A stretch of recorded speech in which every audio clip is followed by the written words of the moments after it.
One of the most cryptic prophecies in the Qur'an talks about a beast of the earth that's supposed to show up near the end of time.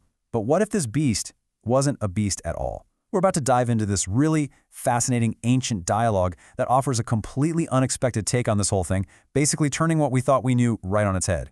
So it all starts with this one verse. This is the source for the entire idea of the Dabat al-Ard, or the beast of the earth.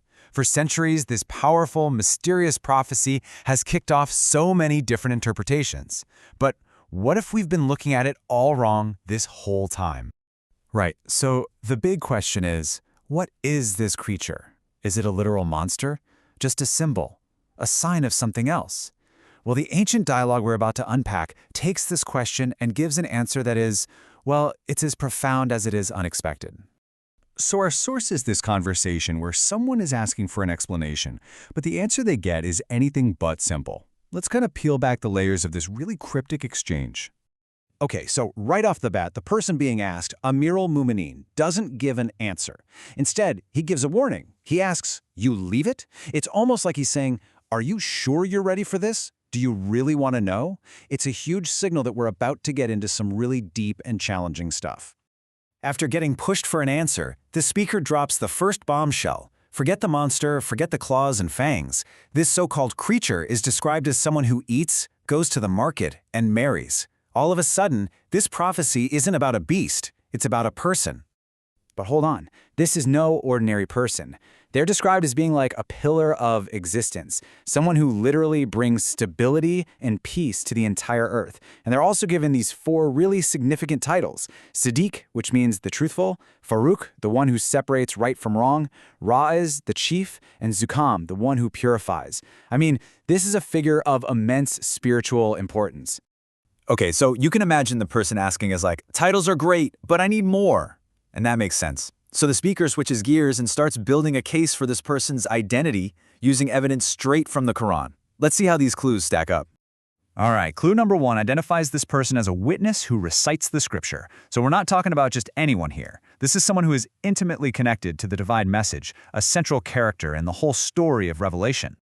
Then you've got the second clue, which just makes things even more interesting. This person has knowledge of the book. And not just some knowledge, but a complete, total understanding of divine revelation. Their status just keeps getting higher and higher. And the final clue connects this figure to he who brings the truth and he who accepts it as the truth. Then, the speaker makes this really dramatic claim. He says he himself was the one who confirmed the truth, which implies this deep, personal connection to the very foundation of the faith. So after all these clues, the person asking is getting a little impatient. They just want one thing, a name. And what happens next is maybe the most paradoxical and mind-bending moment in the entire dialogue. You can almost hear the frustration in his voice, right? "Oh, Amir al-Mu'minin, tell me his name. After all this build-up, who on earth are we talking about?" And the response is just stunning. He says, "I have told you his name." The speaker insists the name isn't some big secret he's hiding. It's a realization. The identity is hidden in plain sight, right there in the clues he's already given. So, why the riddle? Why not just say the name? And that's when the conversation shifts. It becomes clear this isn't just about giving information. It's a test, a truth so powerful, so reality-shaking, that very few people can actually bear its weight. And get this, what the speaker says next is just staggering. He claims that if he revealed this truth plainly, even his most loyal followers would abandon him. I mean, think about that. This suggests a truth so radical it would shatter the faith of almost everyone, except for a select few.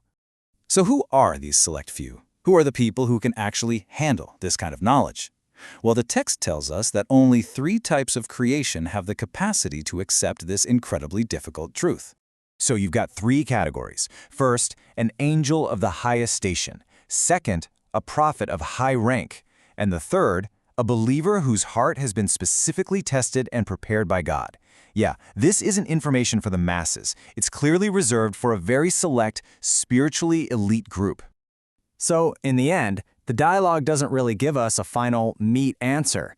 It leaves us with this huge, echoing question.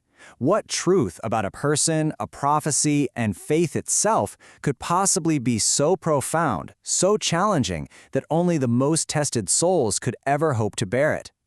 It seems the answer isn't meant to be found in a name, but in the journey of trying to understand it.